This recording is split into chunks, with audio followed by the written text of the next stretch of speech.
안녕하세요, 여러분. Welcome back. Michi Sam here. Michi's Michin 영어 Coaching. This YouTube channel is where I'm making videos for you to help you with English, speaking English confidently, speaking English fluently, speaking English politely, professionally, all of these things when you are doing business, perhaps, or just in life, in social interactions, to be able to speak English at a higher level. That's what we do in these videos. That's what I do on all of my content. If you go to my website at mitchinenglishcoach.com, you can find out all the information about what I do.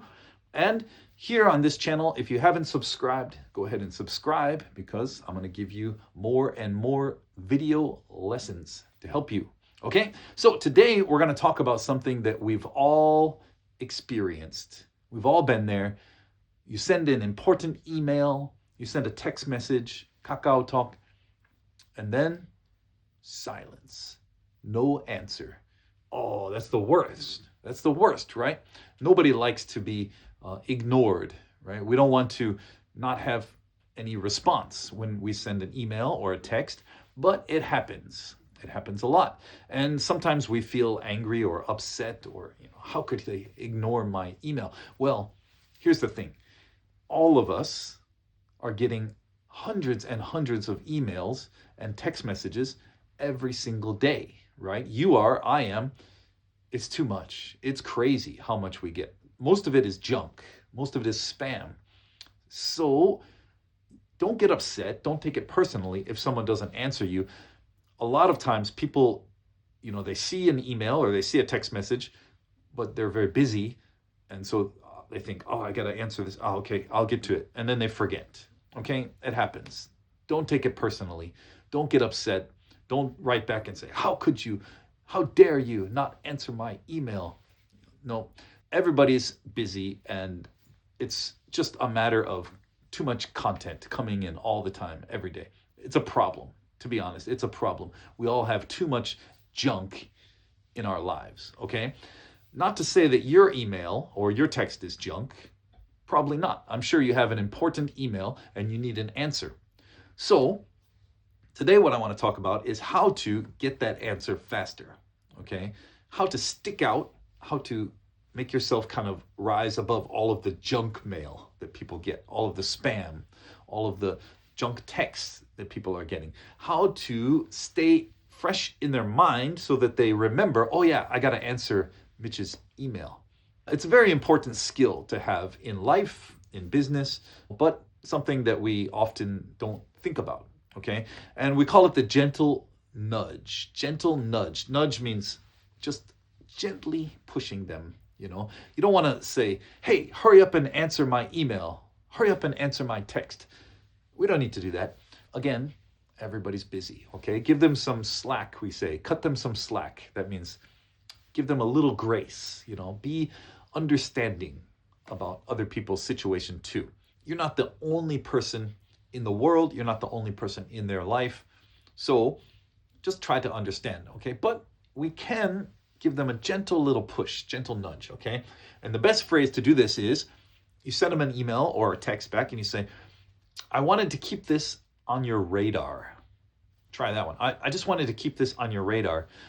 It's a soft reminder that the deadline is coming or you need this answer quickly, okay? In other words, it means like, I hope you didn't forget. So keep it on your radar. Radar, the thing that in the military they look for, they can find the missiles or the planes that are flying by. It's just an idiom we use that means, I want to make sure you can still see this or remember this, that you're aware of this. And you can say all of that too. I just wanted to make sure you remember this, or I want to make sure you still are aware of this. Okay, those are fine too. But a lighter way is to use this kind of idiom. I just wanted to keep this on your radar. It's just a very soft reminder, very nice reminder, and friendly. Sounds friendly, okay? Instead of pushy. You don't want to sound pushy. So I want to teach you these phrases that sound very friendly and not pushy. Okay, so that's one. I wanted to keep this on your radar. Let me give you an example. You say you sent an email to your coworker. By Friday, you need to get the answer because the boss is asking you. So you need to know about this information by Friday, but they didn't answer, and now it's Thursday. It's coming soon, and you could just say, "Oh yeah, I sent you an email earlier this week. I don't know if you saw it, but I just wanted to keep this on your radar," and then kind of remind them. Okay, it's a good way to do it. It'll make them, not be upset or not feel like you're pushing them. It won't give them stress. Okay, so that's a good one. Another thing to keep in mind is what we call the value approach. Okay, don't just ask for a reply. Don't just ask for an answer. You got to explain why you need the answer. Okay, what's the reason? What's the value of their answer? Because, as I said, everybody's busy. Everybody's busy. So they're busy. They have deadlines. They have things. They're not thinking about your deadlines. Okay, so if you just say, hurry up and answer. I need your answer. Okay, without saying why, well, now, they're going to say, wow, that guy's really pushy. I don't like Mitch. He's just too pushy. He doesn't care about my schedule. I have things to do too, right? So instead of doing that, just make sure to explain why. Why do you need this so quickly, right? So you could say something like this, I just wanted to keep this on your radar. We're going to need this soon so we can stay on schedule. I need your answer as soon as possible so we can stay on schedule, right? Or because the deadline is coming up by Friday and I need to know by Friday. Okay, just explaining the reason why you need the answer does a lot of good to make that person want to answer quicker. Okay, if you don't say the reason, they have no reason to answer quickly. In their mind, they think, oh, okay, I'll get to it later. I'll do it later. But if you say, the boss is really asking me, I need this information as soon as possible, so we can stay on schedule, then they'll say, oh yeah, okay, I'll get to it. And then they answer. Okay, so it's not really, they're not trying to ignore you, but if you don't say why you need their answer, then it's easier to ignore you. Does that make sense? Because they don't know why, what they just automatically, people are thinking about their deadlines, their schedule, their priorities, okay, not yours. So you just have to explain it. It's all about communication, okay? Another important thing is the subject lines. In the email, the subject line, where you put the subject, it does matter. It matters, okay? So don't just write hi or something like that, This is Mitch. No, use specific action phrases like follow up, or action required, those kind of things. Like if you could, respond as soon as possible or something like that. Just something to grab their attention in the inbox, because everybody's inbox is very full, right? We have so many messages. Some people don't even clear them. They just have, it says, 10,596 emails waiting for you in the inbox. Okay, I can't do that. It stresses me out. I have to delete them every day.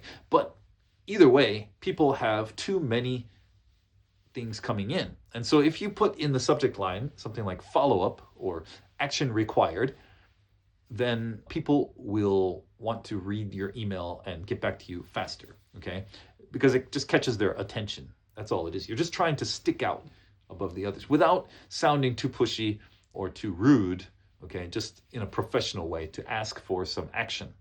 We call that a call to action, CTA, right? Call to action. You want them to do something, just put it in the subject line, okay? Doesn't have to be rude, doesn't have to be mean, just politely say, RSVP, please, or something like that.